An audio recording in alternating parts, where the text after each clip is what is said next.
What does wealth mean to you? Does it mean freedom from ever worrying about money again? The ability to do things you want to do, when you want to do them? Being able to comfortably provide for your family and loved ones? Or the power to create a legacy of which you can always be proud? Now, let's join Tony at his Wealth Mastery Seminar. Well, we'll learn the secrets of the psychology of wealth, as well as tools to help you create the long-lasting financial freedom that you deserve.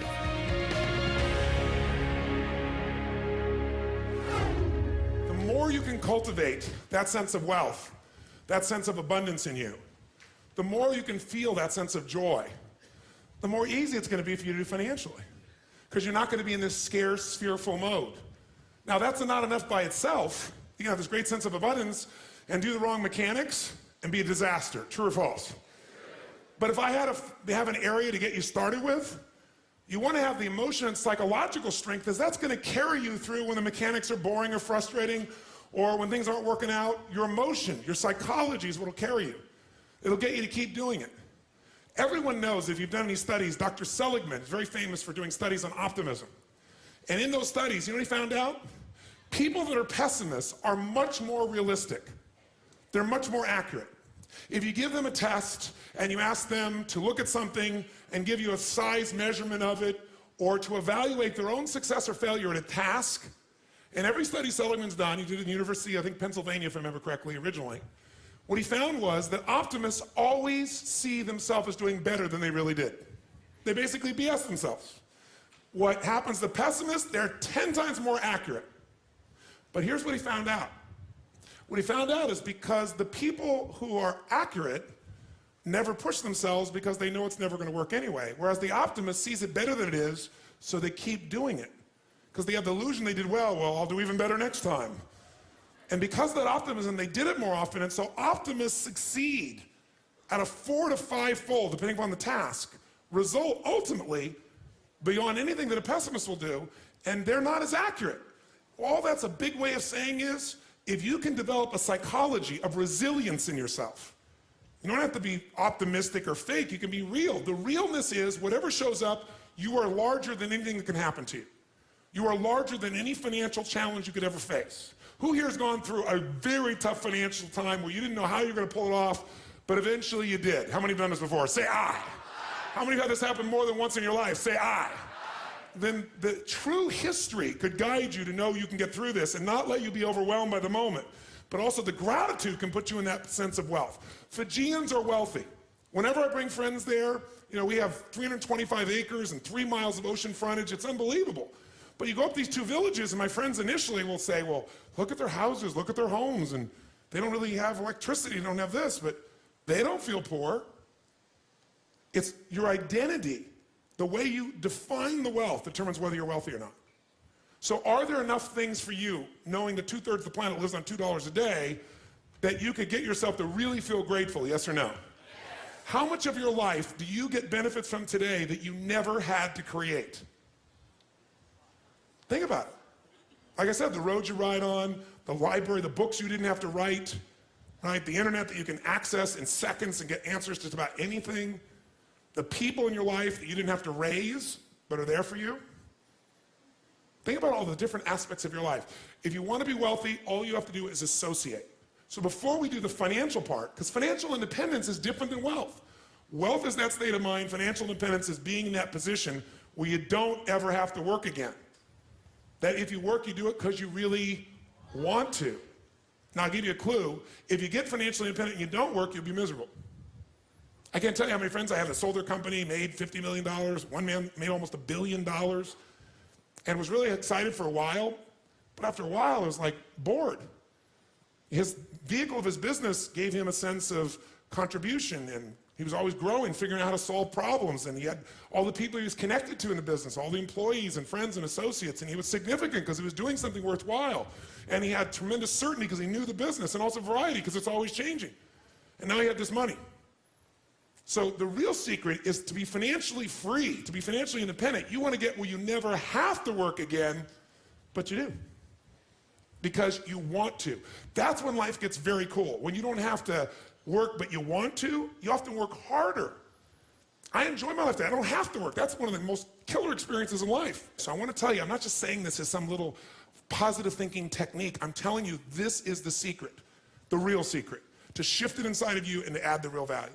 Most people are trying to pursue something in the future that they already have. I want you to think of what it is you think you want that will make you wealthy or financially free. Tell me what it is you want from financial freedom. How will you know when you're wealthy? Anyone, tell me. Raise your hand. How will you know when you're truly wealthy? How will you know when you're financially free? Yes, ma'am, right here. When my husband is no longer stressed about finances. That's when you'll be financially free. Right. Then you're probably never going to be free. I know that I need to find out for me what that definition is. And then he will I guide him? Will you what? Will I guide him to find his own definition then? Well, here's what's interesting. First of all, has she defined this game in a way she has control over, yes or no? No. So the chances of her feeling truly financially free or wealthy are slim to none.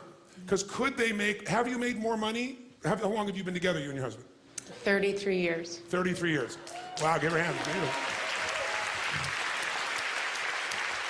By the way, do you love him?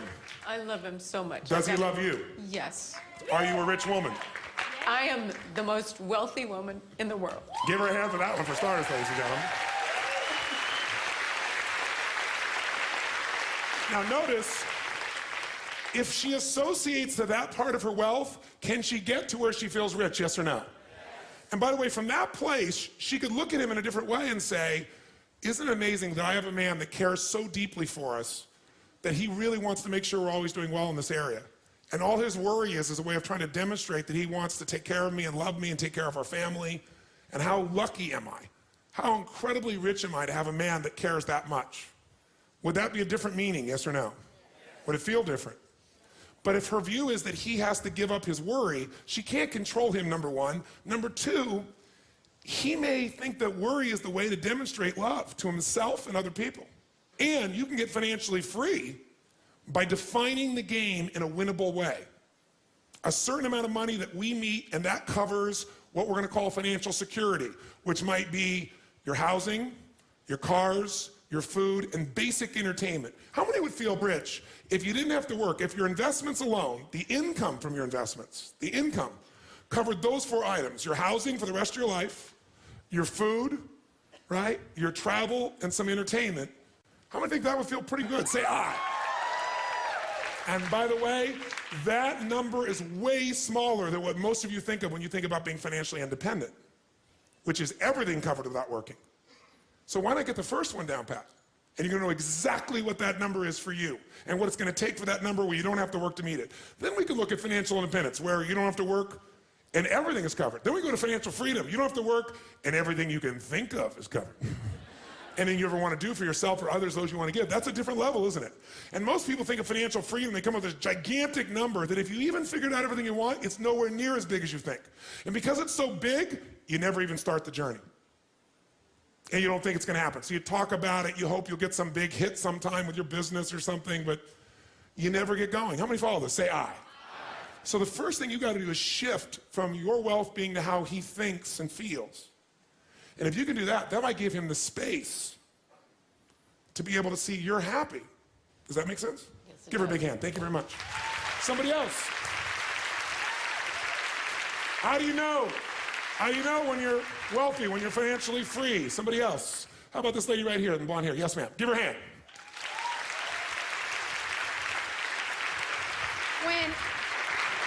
When I have enough money to keep everyone around me fulfilling their dreams. Okay, so when I have enough money to fulfill everyone's dreams around me, how many have learned that whenever people meet a dream, they usually create a new one? So that means basically you better never stop anything. Yeah. Right? So you have to fill all of them. And why does it take that for you to be wealthy? I feel sometimes I hate to use the word luck, but I feel like I'm luckier than those around me. Okay. So guilt is part of your motivation? Yes. Okay. Well, that coming from guilt, that's an abundant place. So the truth is she can never be abundant because she has a belief system inside of her, which is a limitation, which says, if I have more than others, there's something wrong. And many people have a thing where I have to give it all away. And it's just not in their head. And that puts me in more stress, then I gotta figure out how to do it again. But the most powerful way we impact other people is we impact them by our example. So don't get me wrong, I mean, I think most of you know, I help feed millions of people each year. I do projects in Jerusalem, I do projects all over the world. I love what I get to do with my life. Big into contribution, gigantic. Not just with my words, with my time, not just my money, my time and energy. But I also have learned the balance I didn't know before, because I used to think I earned love by giving everything. Yes. And if I have to give you something for you to love me, then we just made a trade. That's not love, that's horse trading. Or there are more direct terms for what that could be called. What do you call a person that only loves you if you give them something, like money? Oh, how dare you say such a filthy word. But that's really what it is, isn't it? So if you were to make that shift, you could also say, if I try to make everybody else's dream happen, then I get the joy of it. Like, when I was a little kid and I had no money, whenever I went to lunch, I bought lunch for somebody, you know, I found a way, I had to, we went to lunch, I didn't let anybody else buy it. And I did that into my early 20s because it was my way of feeling that I was a giver and not a taker, which made me feel good about myself, right? But I one time went to dinner with this very wealthy man, and he had 10 times more money, but I'm gonna make sure I paid for it. And I still have that basic nature, but here's the balance in me now. I don't have to. Because what happened was this guy grabbed my wrist, and he took the check from me, he said, are you gonna cheat me of the joy I'm gonna have of buying you lunch? He said, are you that selfish? And he got my full attention. So it's still, I don't think that pattern of being a giver is gonna leave in you, and I don't think it's a bad pattern. It's out of balance. So she can't be wealthy as long as it's a trade, right? If you're coming from abundance, not guilt, and you're saying, wow, I've got abundance, and there are people that I can help make a difference here. Let me help this person, help that person, not because you have to, because you want to, then you're rich. Does that make sense? Give her a big hand. Thank you very much. How about this gentleman right here? Yes, sir. Right here. Yes, sir. Give him a hand. Give him a hand.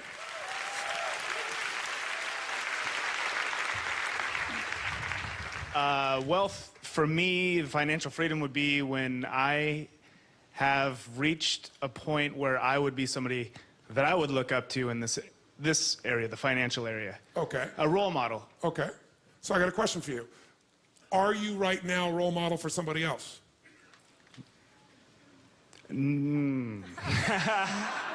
Possibly.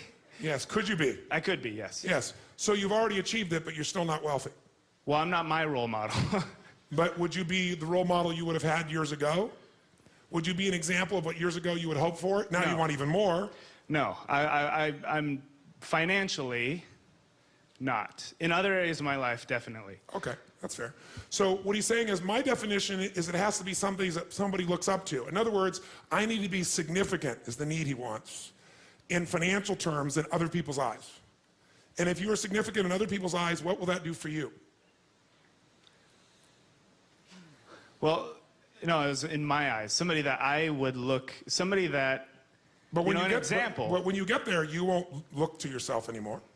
When you get there, you'll just be at a different level, and then you'll be trying to figure some other level of what you need to get to so you would respect yourself. That's a good point. He always makes good points. You notice that? So what you're doing is, here's the game you're playing, and I want all of you to hear this. No amount of money will ever make you wealthy. Because as soon as you get there, you will raise the game. Now here's what's great about that. To continue growing in all areas of life. If you could grow emotionally, should you? Yes or no? Yes. If you could give more, should you? Yes or no? Yes. If you grow intellectually, should you? Yes. If you give more love, should you? Yes. If you could grow more financially, should you? Yes, because growth is life. But having to grow in order to feel significant enough means you will always be poor. It's a game that never ends. So here's the story. Listen carefully. There is this great king. He perceives himself to want to be greater than all other kings because he wants to do good. So he doesn't want one kingdom. Many kings have one kingdom. He wants two. That's right, 2 kingdoms, 2 palaces. You know, after all, you need a couple locations to be able to move to. So he builds the second kingdom. And for a while, he's pretty excited. For about a week or a month, until everybody comes and sees his second palace, and they go, that's really cool. You have 2 palaces, you're unbelievable. And he goes, yes, I am a role model for myself. But it doesn't seem to last, because after a while, he thinks, maybe I need a 3rd kingdom. And I've been to both those, and it's getting kind of boring. And I mean, well, now what do? I got 2 kingdoms. And then it's a lot of work to keep the kingdoms going, but he doesn't notice that. He doesn't notice he doesn't have as much time or anything else. He's just like busy doing the kingdom thing. And then one day he gets the answer. He hears about this amazing monk. This monk wears a loincloth. He has a blanket. And he goes from city to city and just shares what he believes about God and happiness and life. And people gather around. And most people pass him on the street. He's kind of dirty. He sleeps on the street. And all he has is his blanket, and he only eats food that people give him because he always is adding value, so he doesn't worry. People give him things, and he eats and does well. He has no fear. And he perceives himself to be a very wealthy man. He has one item he just loves. It was given to him by his family. It's a little lamp, kind of like Aladdin's lamp.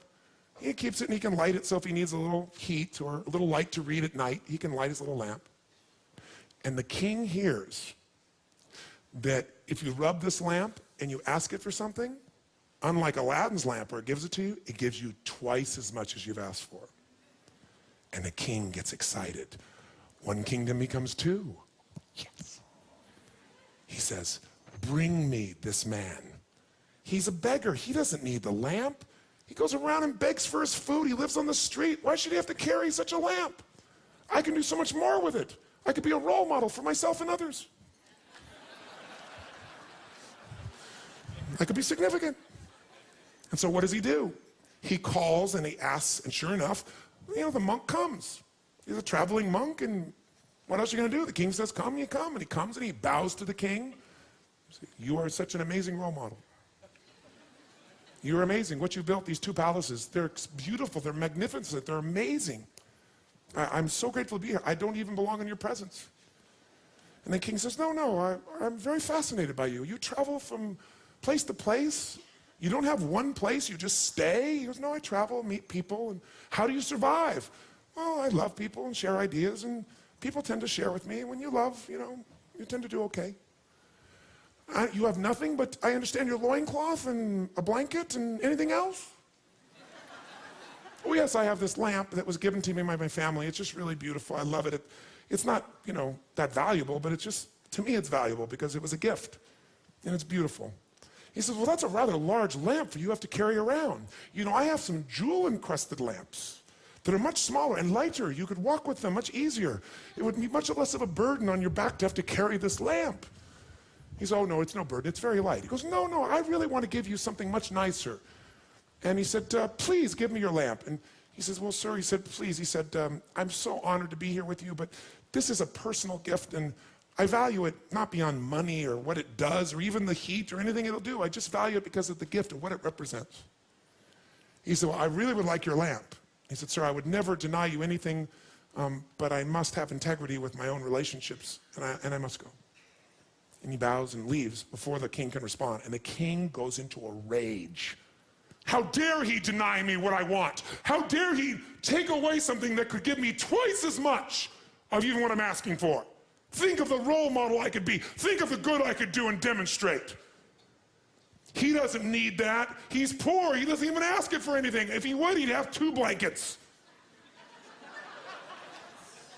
2 loincloths. And what would that do? Would that change the world? No! I need the lamp. And he rips himself into a frenzy, and he turns to his henchman and says, take the lamp from him. And so they go, and they find him in an alley, and they beat him up, and they steal his lamp. And now, the king is so excited. He tells everyone to leave. He steps into this giant palace bedroom, which is bigger than most people's entire palace.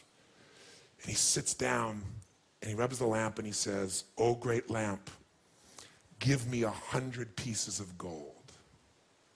And the lamp says, oh, great king, absolutely. But why 100 pieces? Why not 200 pieces? He goes, yes. It's true, it'll double it. He says, fine, give me 200 pieces of gold. He said, oh, king, why 200 when a king of your nature could have 400 pieces of gold? The king says, fine, give me 1,000 pieces of gold. Why not 2,000, king? Fine, 10,000. Why settle for 10,000, king?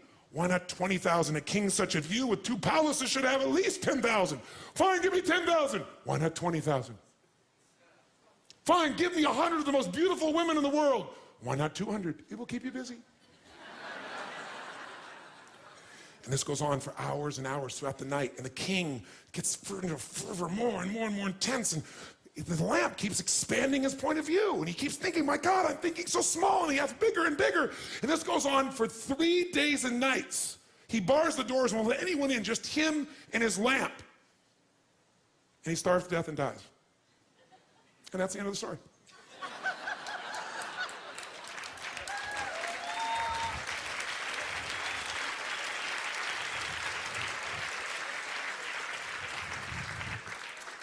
I guess, hello? I guess really what it amounts to is being able to contribute and help and influence Yes. in a positive way in somebody's life. What I want to take you away is waiting to become wealthy.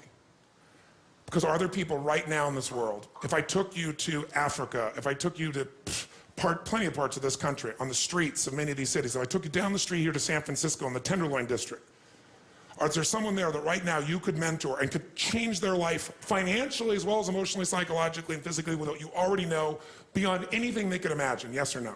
Yes. Then don't wait to be wealthy. Start rich and then get financially free as well. Give him a hand. Thank you.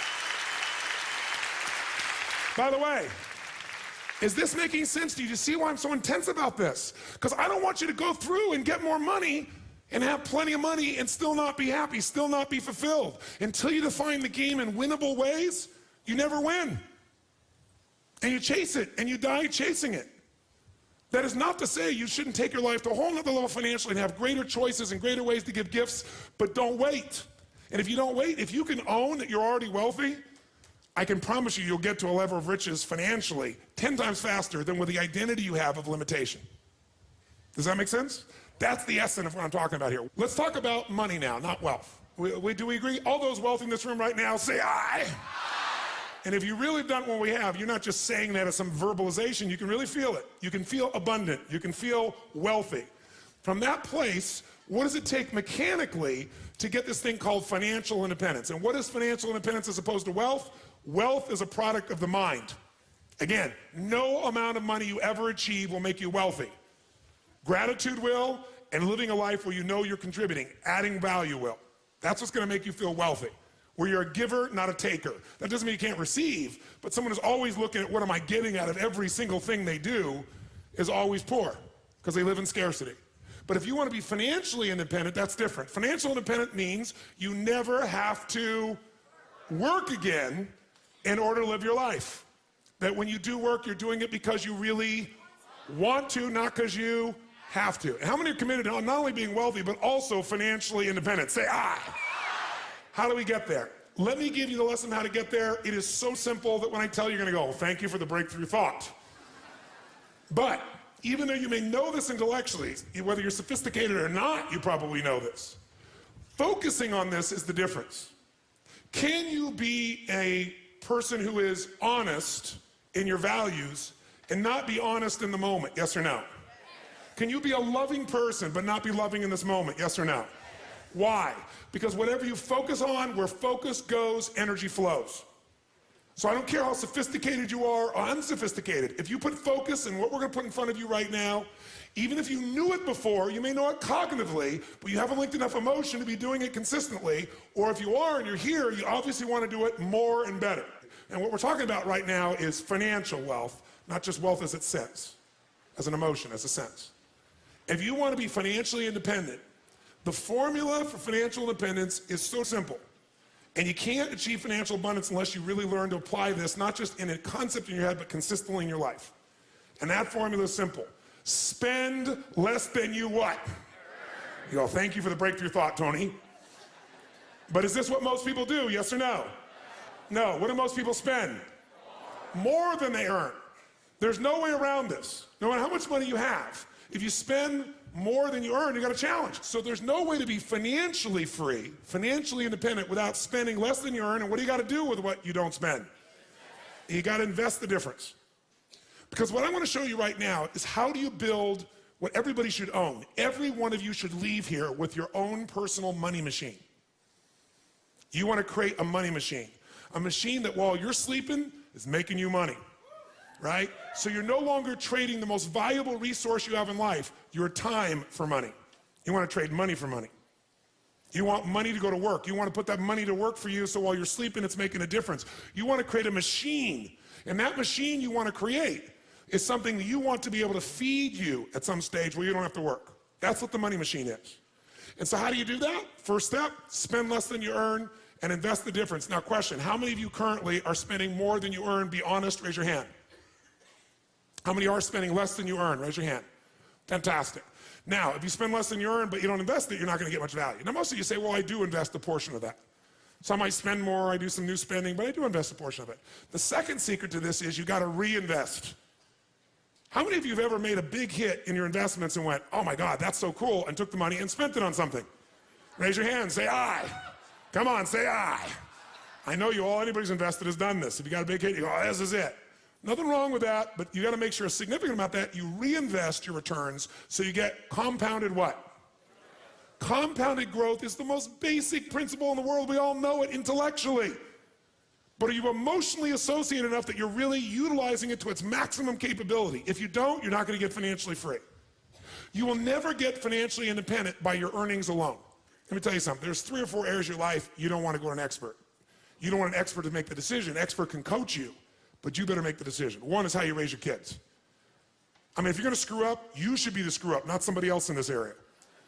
Because at least if you screw up, you know you gave your all. And if you screw up, you'll learn from your screw up and you can still make a difference. But letting someone else tell you how to raise your children is insane, to think that they know more than you do with your own child, with the soul that you brought into this world. They can coach you, you can learn from them, but you got to make those decisions. What's another area like that? Your physical health. If you don't learn this area because you think it's too complex, I'm going to give this decision to somebody else, that somebody else may be totally sincere and sincerely wrong. I'm not lecturing you what to do. I'm just saying whatever you're going to do, inform yourself and make the decision. Because someone else making that decision, the consequences are too great for your children, for your health. And I'll tell you another area really important, your psychology. Having someone else give you a label, tell you what to do. Same thing with, you're going to end up with some challenge in your body, same thing. And the last area, the area I'm talking about here is money. Because what most people do is they go, I don't have time for this, I don't understand this, I need to go to an expert. Because I'm not here to sell you some financial investment or plan. Because if I did that, I'd have a self-interest in the process. That's not going to serve you. And that doesn't mean someone can't sell you something. It just means I'm coming here to advise you on how to make better decisions, not tell you should do this individual thing. Because what individually you need to do changes. And by the way, even if you have the best intent, can you be wrong, yes or no? So I'm not here as a registered investment advisor. I'm not here to sell you a stock or a bond. I'm here to teach you a way of evaluating so you can make better choices more of the time. Because when you get to the financial area, when you meet somebody, what's the old phrase? When a person with experience and knowledge meets a person with money, what happens? The person with the money ends up with experience, and the person with experience ends up with the money. And even if the intent is purely positive, if this person screws up, no one is going to care about as much as your financial world as you. No one. No matter how much they care, no matter how much they're committed, because it's your life. And if they make a mistake and they're sincere, they get the learning, which will make them better in the future. But if you make the mistake and you have this concern, you can have the learning. And there's valuable in that. Every one of you in this room is going to lose money.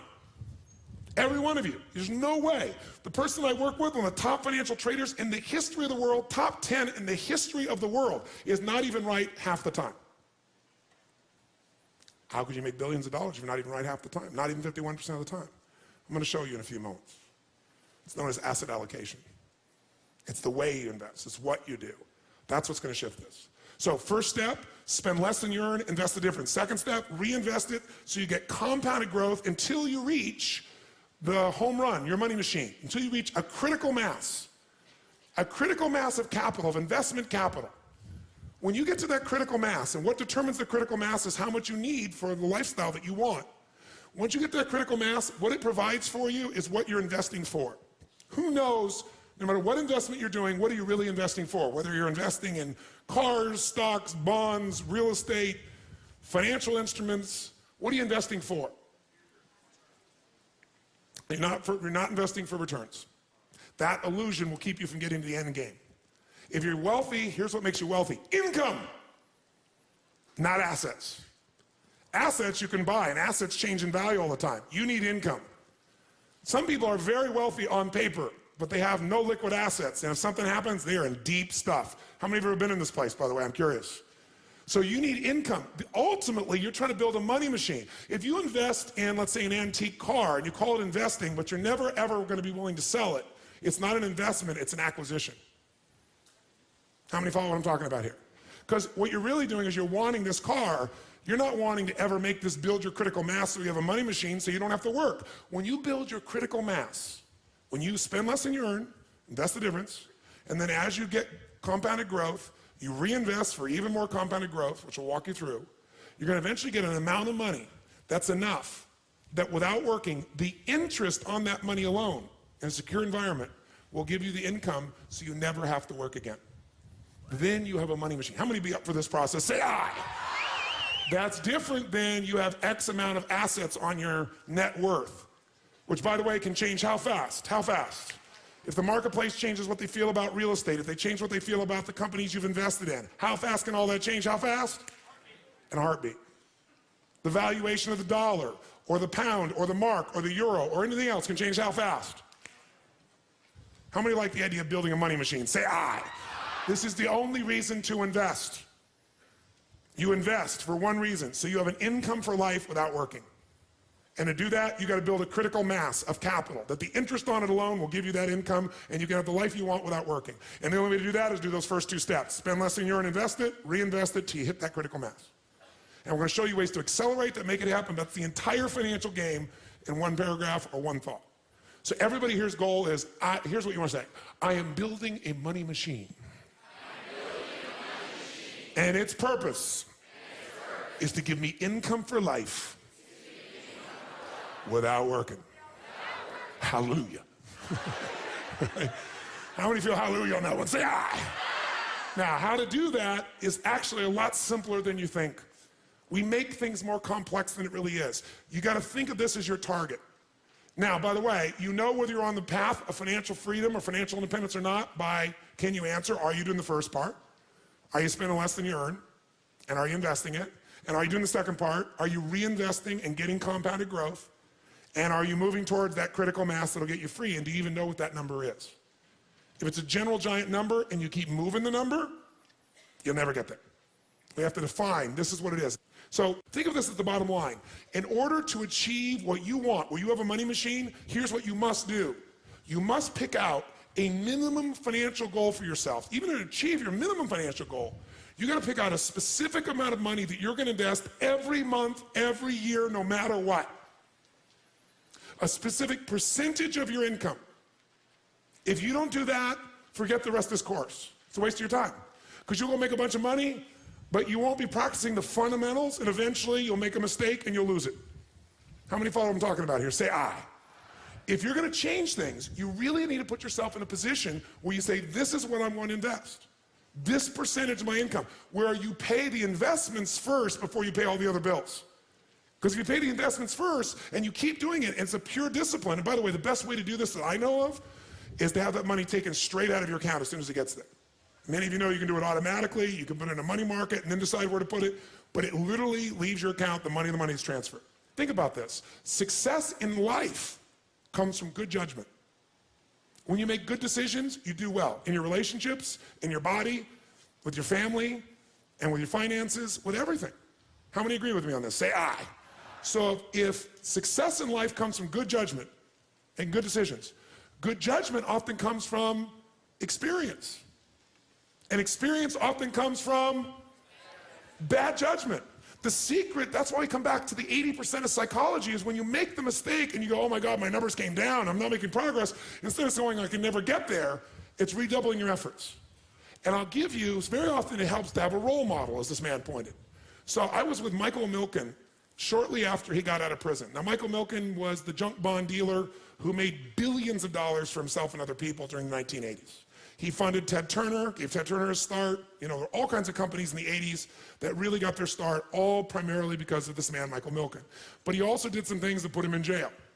By the way, in jail, how wealthy do you think he felt? Not very. Now, he was able to keep a significant amount of money. He paid fines, he gave up a period of his life, and he got out of jail, and then he developed something called cancer. So what good's the money? So he spent his life starting to figure out how to change, and even though he had a lot of money, he felt like he was starting over in terms of his identity, his respect in the community, the way people look at him. So he began to try to figure out how to do good works, but he was really feeling defeated till he met an interesting guy, a guy named Carl Eller.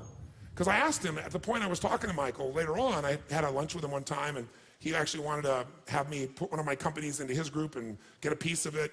But the deal wasn't the right deal for me. And I was actually looking back on it, it's been a long time now, it was the right choice not to do it, even though he was a very bright man. But he had the experience, and I had the company and the money. And I realized that I meant I worked out at least that particular investment. I thought it through, and I made, fortunately, an intelligent choice. I had to move forward. But what I got out of that meeting was worth more than the investment we could have made together. What I got out of that meeting was a role model that I'd like to give you, and it still guides me. And this man, Carl Eller, was his role model. And I said, well, tell me, what's so special about Carl Eller? He said, well, let me give you his history. In 1952, Carl Eller was a man who got involved in outdoor advertising. A young man, he went to work for a company, and as he did this, he worked there for about 10 years at a particular company. Then about 10 years later, 1962, he found himself in a position where he had learned enough and had enough compounded life experience. Does this make sense? 10 years, working for somebody else, learning the business, learning to make intelligent choices, that he said, you know what, I'm gonna get a little money, I'm gonna leverage it, and I'm gonna buy my own little company in the outdoor advertising business. And he did that in Arizona. So he buys a little company, outdoor advertising, and he calls it Eller Advertising or Eller Outdoor, if I remember correctly. What happens next? Well, he takes the next 6 years of his life, roughly, and he builds that company up. And about 6 years later, he builds it up enough that now, all of a sudden, he looks at his life and says, I can merge this and get more value. I can work with someone else. I can see what those guys did at the company I worked for. They didn't just do things, they merged with other companies. So he follows the model he learned. And so sure enough, he merges with a local radio and television station there in Arizona. And the value of that company, which was called CCC, grew immensely. So sure enough, he takes another 10 years. So imagine now he's been running this company 6 years on his own. He's got 16, 17 years into this now. Do you think you can compound things over 17 years if you make intelligent choices and you're smart? Yes or no? Do you think all the decisions he made were good ones? Yes or no? Did everything he do make money? Yes or no? He failed at many things, but he had the psychology that he learned from everything. And if it didn't work, he said, that's experience, and we'll learn from it, make a better decision. So over the next 16, 17 years, he basically moves in the position where all of a sudden he's in the place where this company has some real value, and he sells it with his partners to Gannett, the people that own USA Today, a really large firm. 1980, he becomes chairman of Columbia Pictures. And in a short period of time, from 1980 to 1983, taking what he's learned from the advertising business, he grows Columbia Pictures, and he helps them to merge with Coca-Cola. So by 1983, picture this. This man has been working his entire life, right? 52, he got in advertising, it's 83. How many years there, guys? Basically 30 years, right? 3 decades. As long as I've been doing what I've been doing, that's how long the gentleman was who accumulated for himself $70 million just by investing in other people's stuff, not even having to do it. You don't have to be a great entrepreneur to make money. You can invest in a great entrepreneur. You know, you can look over at somebody like Bill Gates and say, I'm gonna own a piece of him. Let him be the creative one. I don't have to work all around the clock, let him. It's a lot of ways to get wealthier, a lot easier than just running your own business, and many of us love running our own businesses. This man was good at running his businesses. So by 1983, he's accumulated a net worth of $500 million. 30 years, $500 million. How many think that's pretty good? Say, ah. And by the way, $500 million in 1983. 83 was, decades ago. What's that worth today? I don't know, but probably, certainly spending power worth more than $1 billion, that's for sure. So he's got $500 million. So what's he gonna do? At this stage, he's, at that stage, I think he was 55 roughly, somewhere in that range, mid-50s. And so he says, well, I got all this money, but I don't have to what? I don't have to. And so he does it for a while, but it makes him crazy. It's like, I got to do something with my life. I have some meaning. You can only lie on so many beaches. You can only drink so many daiquiris. You know, I mean, I want to do something productive.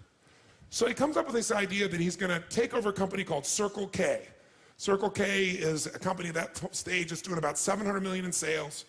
He goes in and partners and he puts up a chunk of his money, in fact, virtually all of his money to make this deal happen. But he thinks, I'm going to turn this thing around. And guess what? He does. He turns Circle K in roughly 5 or 6 years into the second largest convenience store in the world behind 7-Eleven.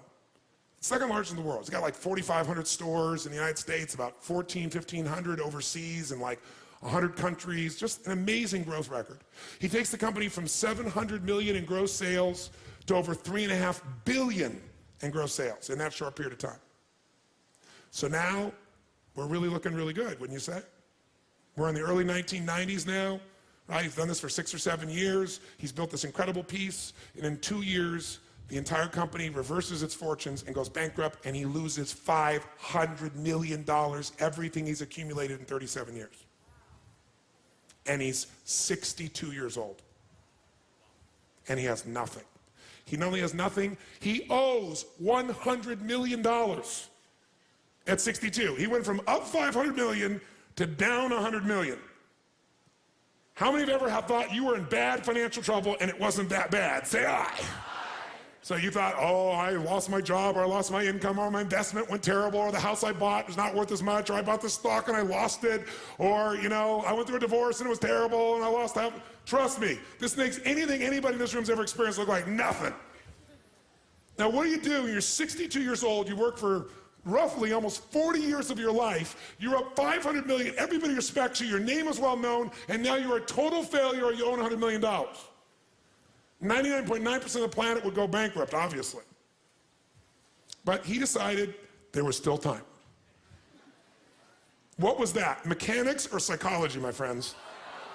What did I tell you? 80% of financial freedom, financial independence, and all of wealth is 20% is. He said, I still have time. At 62, he had the guts to say, all I got to do, I got to get some money, right? I got time, I got to get into compounding again, and I got to make better choices, which at this stage will not be difficult. Well, I made some bad choices here. You know, what took me almost 40 years to develop, I lost in roughly 3 years, 2.5, 3 years. But if I could lose in 2.5, 3 years, I didn't lose the 38 years or 39 years or 37 years or 40 years of what I learned, who I am. So he didn't say, I'm starting over. That was the difference in his psychology. He said, I'm going back to what I know. And at 63, he went back to Phoenix, Arizona, and leveraged everything he could possibly get a hold of and got people to invest, and he bought a small outdoor advertising company. And started over, but he didn't call it that. He said, I'm going back to what I know, where I can make more intelligent choices. And so what happens? In less than 5 years, he builds that little company up, and he compounds it in 25 cities, and he builds himself to where, at the age of 68 years old, 4.5 years later, actually almost 69 at that stage, if I remember correctly, he now is a billionaire again. He sold his company to, what was the company's name? Clear Channel. He sold his company to Clear Channel and became a billionaire in less than 5 years. He was never a billionaire after 40 years. Now, this would be a lesson in one thing, mechanics or psychology. Which one? Psychology. But it's also a lesson in the next most important mechanic you better know. Because everybody's going to make some bad choices, and some of them could cost you seemingly everything. Or you may even make a conscious choice. You're going to change something, and making a change in a relationship can cost you much more than half of what you have, depending on how your life is structured financially. But it may be worth it. How do you not be destroyed by that? You got to have psychology, but you also want to avoid it. If he was going to be here today, and you're going to ask him, besides your psychology, what was the biggest mistake you made? Your psychology made you well, but what's the biggest mistake you'd make? He would say one thing to you, and I want you to hear it now, and every one of you have heard this, but you may have heard it cognitively, you may have understand it intellectually, but you don't associate enough emotion to it because you're not maximizing it. My guess is if you're in this room. You could do more. How many agree you could do more in just about anything that matters? Say aye. And that's called asset allocation. He said, the mistake he made was asset allocation. I'm going to show you this now. This is not sexy. This is not completely new for someone sophisticated, but you better make it new for yourself right now. When you're green, you grow. When you're ripe, you rot. You got to get green back on asset allocation. Because what happens is you get to be a sophisticated investor is you tend to look at where can I put my money where I get the largest what? Say it again, what? And that's the biggest mistake you're going to make in your life. It's counterintuitive, but asset allocation is the single most important decision you're going to make in your financial future. You screw this up, you can do everything else I said well and end up empty financially. Not unwealthy if you stay associated to your psychological strength, but you certainly are not going to be financially free. And this is the mistake he made, asset allocation. What does it mean? It means every person in this room is going to make the wrong decisions financially at times. You're going to get the best advice. You're going to study the past. The history shows that the market is going like this, or the real estate market is going like this, or gold is going like this, or something is going like this. It keeps growing and growing, and you feel like you're missing out if you don't get in. How many felt that recently in some financial valuation of something? Say aye. And so sure enough, you get this piece in you and the fear starts to happen. You don't want to miss out. And everybody's telling you it's the right thing. And it looks like the right thing. And everything should be the right thing. And your timing is wrong. Can you do the right thing at the wrong time? Yes or no? Let me tell you another secret to life. If you do the right thing at the wrong time, you get pain. If you plant in the winter, I don't care how hard you work. I don't care if you work day and night and you work to the bone and you plant your seeds in the middle of the winter. What's going to happen when fall comes? Are you going to be rewarded, yes or no? No. So if you don't understand that the seasons are changing, you're in trouble. But even if you do everything right, you can think it's springtime, can't you? And be wrong. So how do we protect ourselves? The answer is asset allocation. This is the secret you must give yourself. And all of you, I can promise you, in 2 days, will forget what I'm saying right now. Because in 2 days, many of you will be making momentum investments, and there'll be somebody in this room who made $3,000 in the last 4 hours because they're going to make a trade, and someone else will make $100, someone else will make $500, but someone else is going to lose $1,000 or $500. And what most people are going to focus on is the person that made $3,000 and go, I'm going to put all my money in this momentum investment where I could make this 10% return today, 20% today. Who knows what I'm talking about here? Say aye. And every party goes, that's how I get my money machine. I want to get compounded interest. I want to get the best return I possibly can. And so you put all your money in there, and the worst thing that can happen to you is like when you go to Vegas. What's the worst thing that can happen when you go to Vegas? You win. It's the worst thing that can pop. How many know what I'm talking about here? Say aye. When I was a kid, I was not into throwing my money away because I had so little. And I was not into gambling. It's like I wanted to give it, share it, do something fun, do something that would make people light up. I ended up going to Vegas with some friends of mine. And they went in, and they all bet. I said, I'm just going to enjoy going to the shows, hanging out with you guys. I'm going to watch. I'm not going to bet. I was like very extreme the other side. So what I do, I sat there and watched. And I didn't bet anything till the last day. And the last day I thought, well, I'll play a little bit of blackjack. I mean, it's easy. It's pretty simple. You can kind of anticipate the numbers. There's some logic to it. You rationalize the whole thing.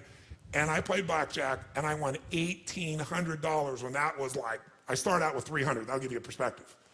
That was like an unbelievable amount of money. Worst thing that could ever happen. Because then once you get that jackpot, what are you always thinking? I'm going to get it again. And that's how they make money in Vegas, because they've set up the compounding on their side, right? They know what the ratio of results are, and all they got to do is get you to keep doing this, and the house is going to win because the house has the economic advantage. The longer you go, the greater chance you're going to do it. Even if you do it here, you're going to come back. You're going to be desired. That's how they can pay for a building like Steve Wynn has that's, what, $2.9 billion to build a hotel. It was the most expensive hotel in the world. Now it's not. They're building a new one for $3.6 billion for a hotel. How can you afford that? You have large margins and profits. And where does that come from? People who got the big hit. So the worst thing can happen is you make investments and you hit a home run. And you hit a home run. And the home run gets you to start thinking you're really smart. And maybe you are really smart. You're very sophisticated. Maybe you really are. But there is a day when the whole game changes. And it's really difficult sometimes to predict that, sometimes impossible. True or false? So the asset allocation is how you protect it. What is asset allocation? It means out of the money you have to invest, we're going to create 3 buckets. Really simple way of thinking of this from now on. 3 buckets. And these 3 buckets are going to help you to understand whatever amount of money you're going to invest each year, where you're going to put it. So for example, if you don't spend less than you earn, you're going to have nothing to invest. If you spend less than you earn, now you have something to invest, right?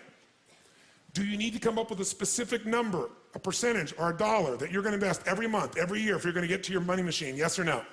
Yes or no? Yes. Where are you going to put that money? Whether it's $100, $1,000, $10,000, $100,000 a year, $1 million a year, $1 million a month, doesn't matter.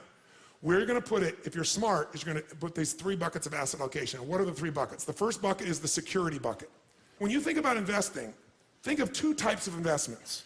There are fixed income investments, and most of you are clear what this means. What does it mean when it's a fixed income investment? Who knows? What does that mean? You got a guaranteed rate of return, assuming they deliver. And anyone cannot deliver, including the US government. They haven't not delivered, but they could. Is there risk in any investment? Yes or no? So just ratios of risk. And as we know, no risk, no reward. So if you don't invest, you're going to lose if you invest at times. But if you don't invest, you've already lost and you can never win, never have a money machine, never be financially free. So fixed income investments are the types of investments you're going to make where there's a guaranteed return. A bond. A company gives you a bond. What is a bond? They're guaranteeing you give me your money, I will deliver at this time, at this date, this percentage return to you. So it's fairly what? Secure. Less what? Risky. We all understand this. The second type of investment that you can make and helps you understand what you're going to do is something that's going to be growth driven. And growth investments are investments where you probably have a much greater potential for growth, which means you get a greater return if you're successful. But if you're not successful, do you have a guaranteed rate of return? Yes or no? No. So in a growth investment, you have the potential of greater return, but also greater loss. There is no guarantee in a growth investment.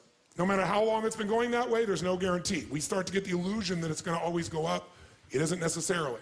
So where do you put your money if you think of things that are more secure versus not? The security bucket is where you want to put investments that are secure by their nature. Because they're secure, is this going to give you a huge compounded return per year? Yes or no? But can it give you a huge compounded return even if the number is small if you do it long enough? Yes or no? So what we want to do is your first investments have to be in your security bucket, and everybody wants to do the opposite.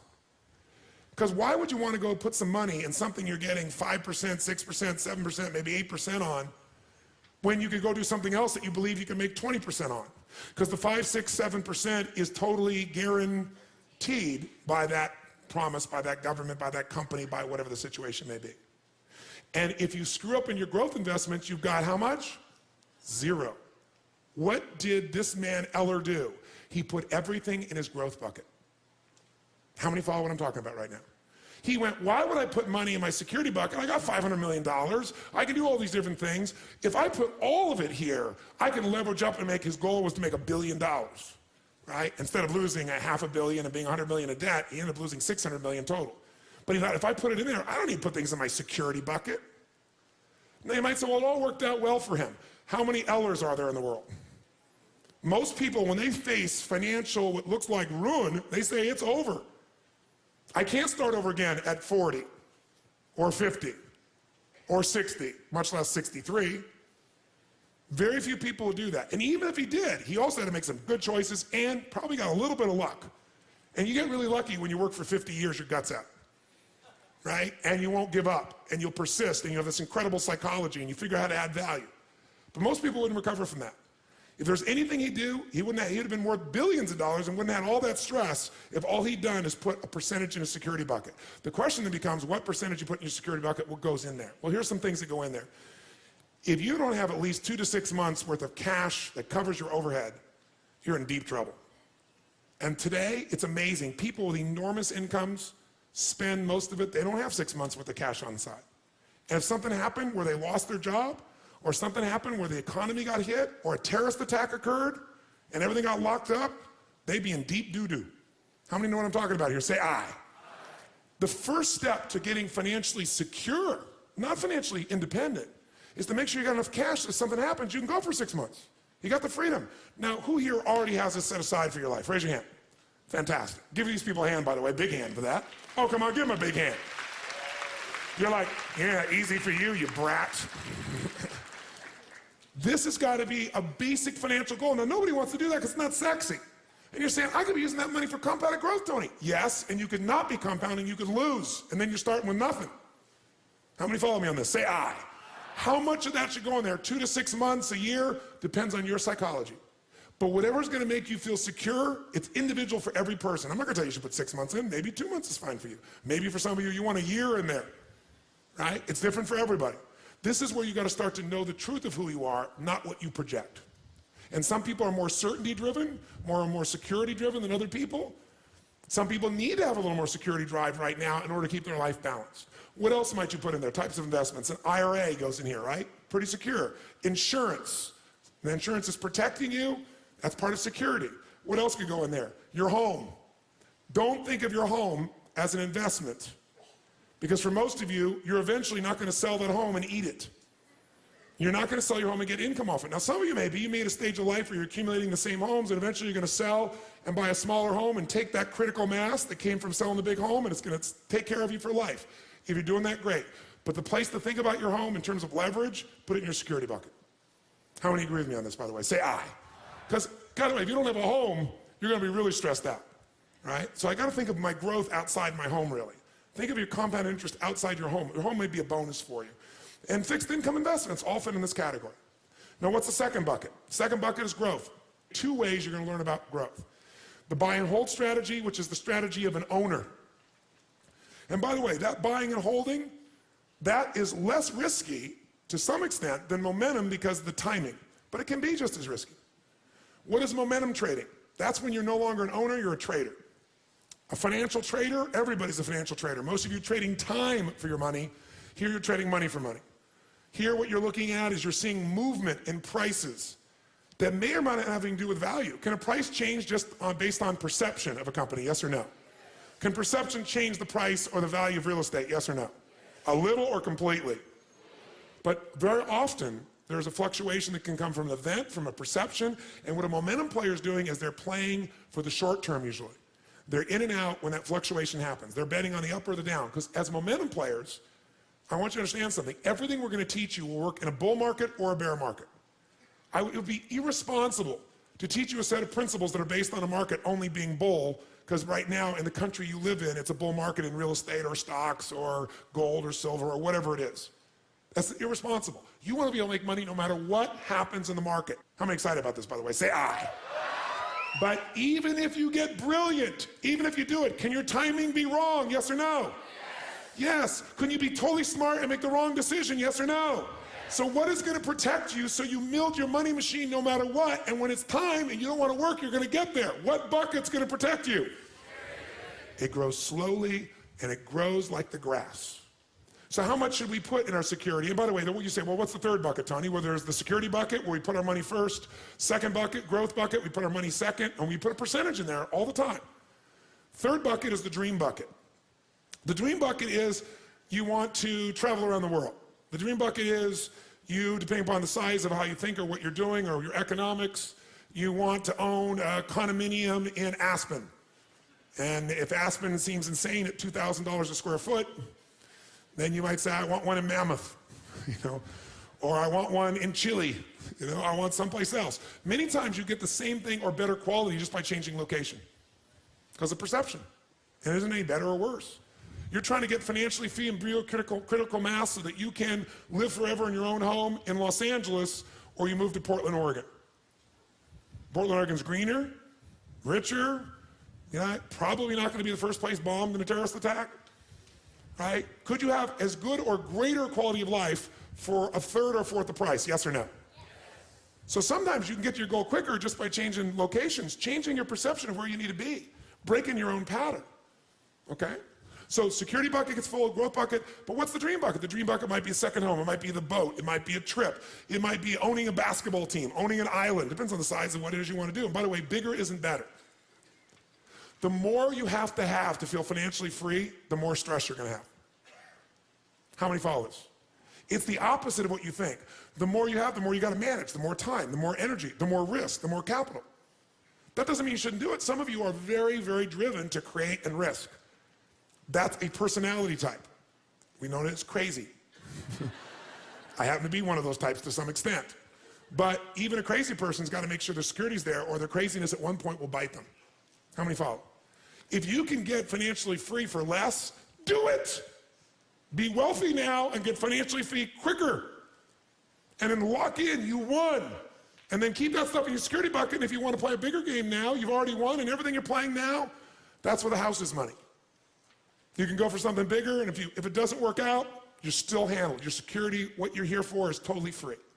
How many follow what I'm talking about here? Say aye. Now, how do we decide to fill these up? Well, your stage of life plays a role. So in your security area, if you're really getting started here and you don't have the security there, if you're really conservative, you probably need to put 40% of your investment capital there. 40%, so you're totally protected. If you're more aggressive, maybe 30%. By the way, which one of these three buckets do most people try to fill first? 1, 2, or 3? Three. And how do they do it? Borrow money. And what they buy usually isn't a real asset. It breaks down in value. The car, the secondary home in an environment that the market changed, whatever it is. They don't usually make money on it long term. They usually lose money. And then they have no financial freedom. So they got to go work. I'm wealthy, I'm happy, I have love, I have all these things. Nothing wrong with that, but why not have both? What do you think the second one is to be filled for most people? What's the second one? Quick. Growth. They go for growth because why? I want a bigger what? Return. But a bigger return potential brings with it greater what? Risk. You absolutely want to fill your growth bucket, just make your security bucket the first one because it's the one you want to fill least and it's the one that'll protect you. You want to learn from Carl. You don't want to wake up and say, I'm starting over. You don't want to have to use that psychology. Great if you could, but use that along the way when you make mistakes, not when you lose everything. That's what Carl will tell you. If Carl was here to support you right now, he would say to you, listen to this man. Listen to him. I know it's boring sounding right now. I know it's not exciting, but this is your life. Spend less than you earn. Invest the difference. Reinvest for compounded interest, but do it in these three buckets and do it in the first two first. Here's how I do it. Pick your percentage. Don't vary when you get a better opportunity. So if you're going to invest $1,000 a month, $10,000 a year, what are you going to do with it? You're going to say 4 of that's going to my security bucket, 6 of that's going to my growth. And after the next few days, you're going to decide how much of that's buy and hold, how much of that is momentum, where you're going to put that. Is it going to be in real estate buy and hold? Is that going to be in companies? You're going to break it up. But you keep the percentage because otherwise someone will offer you a deal. And when that deal comes up and you see the opportunity, what are you going to say? I need to get more, so I'm going to take from my security bucket and do it, and that's when you get bit. I know I sound like I'm lecturing to you. I'll tell you why. Do you know how many people I've taught this to? The millions of people over the years that I've shared this with. And you know how few people really hear me? They hear me right now. But the minute their greed gets hit, the minute they go, oh my God, I got this giant return, they douse this. So if this feels heavy, that's okay with me. If this doesn't feel sexy, that's okay with me. But remember what I'm telling you. What is the secret long term? What's the most important decision you're going to make in your investment life? Say it again, So right now, so this goes from conversation to reality, I want to ask you this. What percentage of your current investments are in completely secure environments? If the answer is 0, this is the first thing you got to do. You can still do great opportunities, but that percentage has got to start building security first, a percentage of it. And again, that number depends on your risk tolerance, and it depends, secondly, on where you are in stage of life. If you're older, do you need to put more in security or less? Which one? Quick. More, because you have less time to make up for a mistake. If you're younger, you can put a little less, but don't put nothing. And if you become more wealthy, you know what's interesting?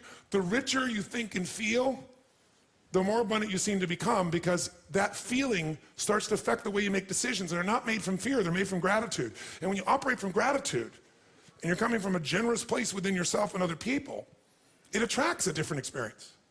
You know what's crazy in my life today?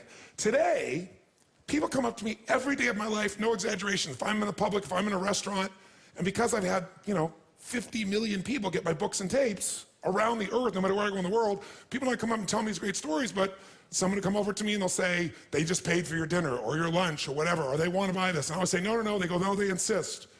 I'm saying, no, I'll go and say, thank you, I really appreciate it, but thank you, I appreciate the gift of wanting to do it, but please let me take care of it. No. I'm thinking, where were these people when I was broke at Denny's? And where were they when I needed them? When you're rich, everybody wants to buy you lunch and dinner. When you're successful and wealthy, everybody wants to do for you. When you're not, ironically, no one wants to do a squat for you. Except the few people that feel sorry for you or want to be generous in some way, but the majority don't.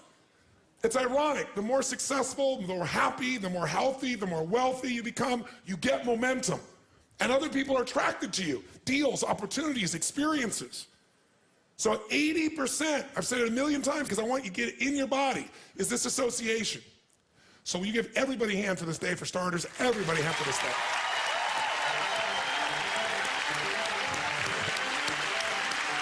Amazing.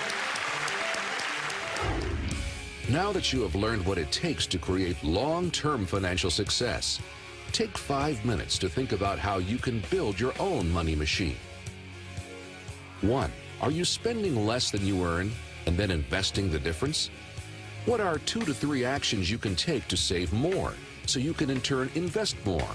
Could you cut back on going out to eat, cooking more dinner at home, or bringing your lunch to work? Renegotiate costly plans such as for your cell phone or cable?